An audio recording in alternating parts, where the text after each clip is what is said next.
What's up, guys? Friday video fights. Jim, good. Good picks. Trying to figure out how to say this most accurately. When I saw the submissions, I that Southern Cross song, I've loved that for years. I remember that coming out in '82, and I remember the video. The video was so good, relaxing.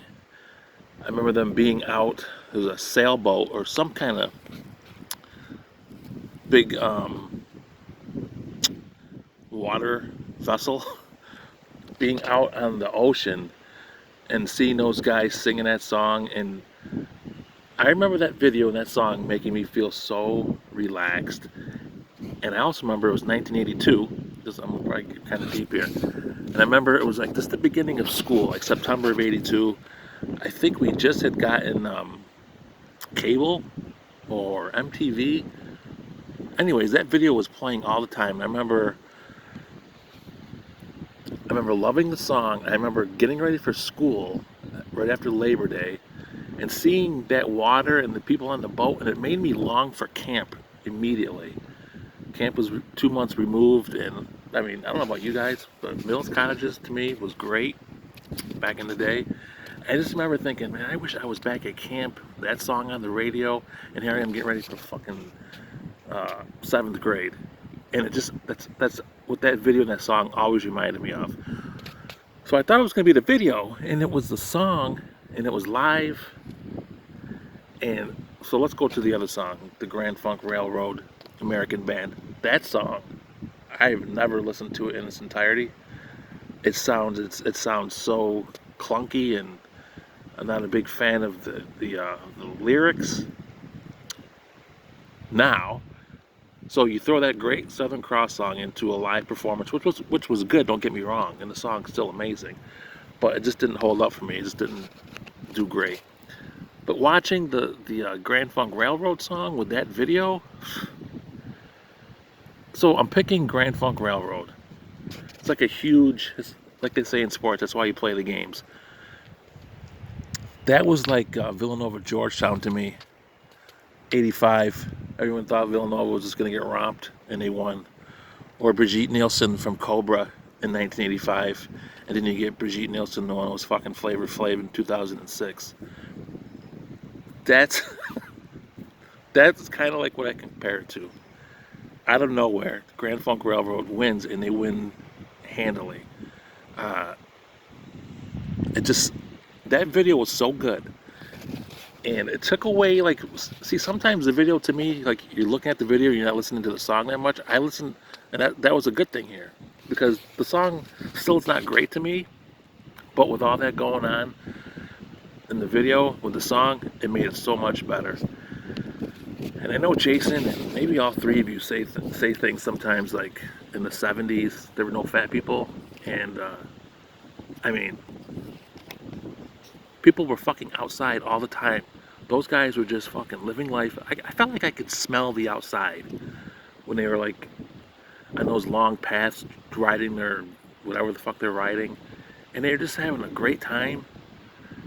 And people back, I mean, you just were outside because there wasn't shit to do inside.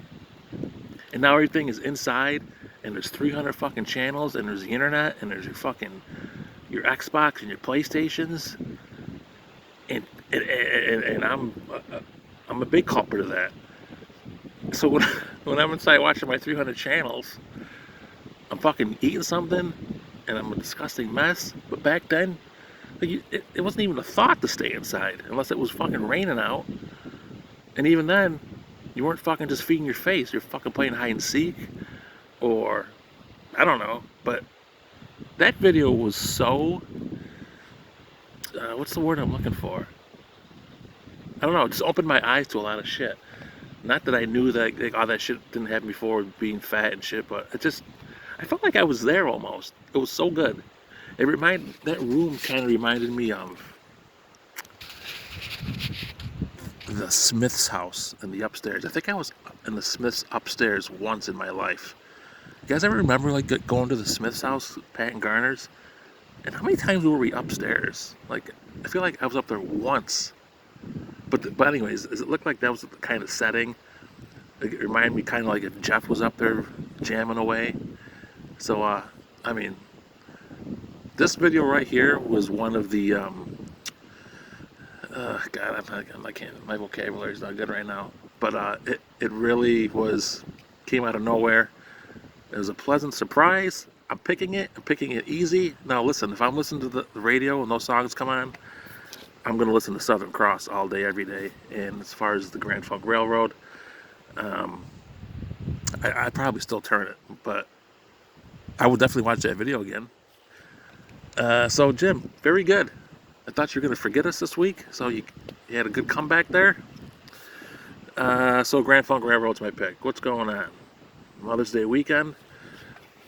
Quick couple kind of funny things here. I stopped over and mowed the lawn the other day at Mom and Dad's, and went inside and started. I asked about Charlie Myers. I said, "Did you guys ever get any details or information what really happened?" And they both said no. And then I felt like Dad said something that he's been saying his whole life, or my whole life, and it just kind of hit me this time. He's like, and they're both sitting there. No, haven't heard anything. And Dad looks at Mom and goes, why don't you give Brock a call, see if he knows anything. And my first thought was like, why don't you fucking call him? But then I started thinking, he's always done that. Why don't you give Tom a call? Why don't you give Brock a call? Like, fucking you call. And Mom's just like, okay, I don't know what you did. Looks like my battery's gonna fucking die. That's still there. Holy fuck.